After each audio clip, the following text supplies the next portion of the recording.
వీళ్ళకి అదనంగా ఏమొచ్చిందంటే ఒక పత్రిక ఛానల్ ఉంది.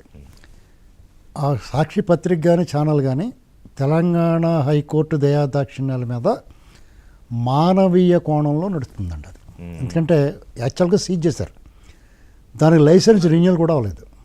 కానీ ఇది అప్పుడు ఈ ఆస్తులు అటాచ్ చేసినప్పుడే కానీ అక్కడ వాళ్ళందరూ కూడా మరి అందరూ పనిచేసే వాళ్ళకి ఉపాధి కోల్పోతున్నారు కదా అని చెప్పి, మరి వాళ్ళు ఎంత బాధ్యత, ఇప్పుడు అది దాని యజమానులు జగన్మోహన్ రెడ్డి కానీ భారతిరెడ్డి గారు కానీ కాదు, వాళ్ళు తెలంగాణ హైకోర్టు వాళ్ళకి ఇచ్చింది మరింత బాధ్యతగా పనిచేయాలి.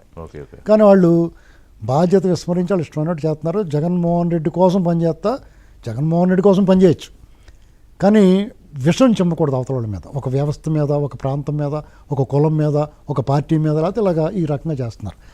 నేను ఎందుకునే ఏమంటానంటే అండి, ఏదన్నా చిన్నపిల్లలకి మెదడు వ్యాపి వస్తున్నప్పుడు ఆ దోమల వల్ల ప్రమాదం ఉందని పందులు సంహరించేవారు. మలేరియా కానీ ఫైలేరియా కానీ వస్తున్నప్పుడు ఆ దోమలు నరికట్టడానికి మందులు కొట్టడం, వాటిని సమూలంగా ఇప్పుడు చాలా వరకు క్లీన్ చేసేసారు. మసూచి వచ్చినప్పుడు కూడా దానికి తగ్గట్టుగా వ్యాక్సిన్ వేసి ఆ దోమల గేమలకు కొట్టకుండా చేసేవారు. అలాగే ఈ ప్రజాస్వామ్యానికి ఆంధ్రప్రదేశ్కి నేను చెప్పిన ఇన్ని వ్యాధులు కూడా ఏకకాలంలో రావడం కారణం జగన్ అండ్ బ్యాచ్. దీన్ని ప్రివెన్షన్ అంటే చికిత్స కంటే నివారణ ప్రధానం. ఇది నేను కూటమి ప్రభుత్వాన్ని పదే పదే కోరుతాను. ఎందుకంటే మీరు మంచివాళ్ళు, మీ ప్రభుత్వం మంచి ప్రభుత్వం, నో డౌట్ ఎట్ ఆల్.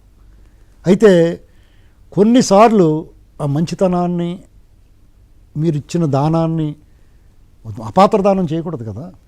అలాగే మంచితనం కూడా వాళ్ళకి అసలు చేయకూడదు. మంచితనాన్ని వాళ్ళు అలుసుగా తీసుకుంటారు. మీకు ఎగ్జాంపుల్ చెప్తాం.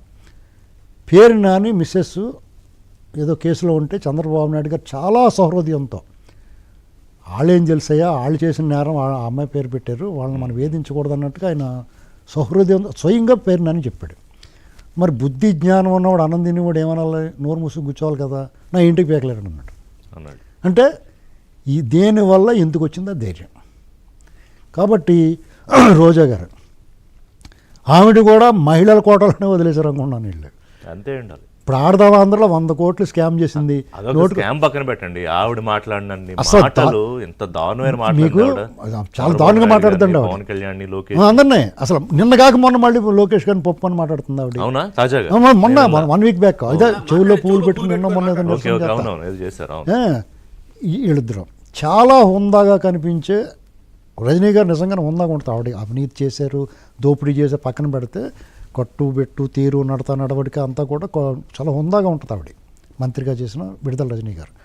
ఆవిడ కూడా ఆ పోలీసు అధికారి మీద తిరగబడ్డం, నా కారు ముట్టుకోదు అంటరాని తనమా, అస్పృశ్యత పాటిస్తున్నారు వీళ్ళు ఏమన్నా, ఇలాంటి వ్యవహారం చేసి నన్ను ఏమీ చేయరనేటువంటి మమ్మల్ని మా జోలికి రాదు. చంద్రబాబు నాయుడు గారు చాలా పెద్ద మనిషి, మంచివాడు అని అనుకోవటం వల్ల వచ్చిన ముప్పిది.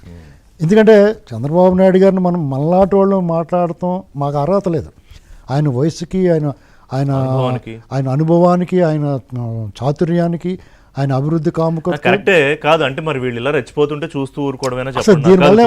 భారతిరెడ్డి మీద ఒక కామెంట్ చేశాడని చెబ్రోల్ కిరణేనా అతన్ని సోషల్ మీడియా 24 గంటలు తిరగకుండా అరెస్ట్ చేశారు కదా తెలుగుదేశం పార్టీ కార్యకర్తని. మరి వీళ్ళు మొత్తం రాష్ట్రంలో మహిళలు మొత్తం అవమానిస్తారు కదండి. చంద్రబాబు నాయుడు గారు ఒక మాట చెప్పారు, మహిళలకి అవమానించిన, అరాచకం చేసిన అదే ఆఖరి రోజు అన్నారు కదా. ఈ సజ్జల రామకృష్ణారెడ్డి, ఈ కృష్ణరాజు, ఈ శ్రీనివాసు వీళ్ళని సమర్థిస్తున్న జగన్మోహన్ రెడ్డిని మీద ఎలాంటి కఠినమైన చర్యలు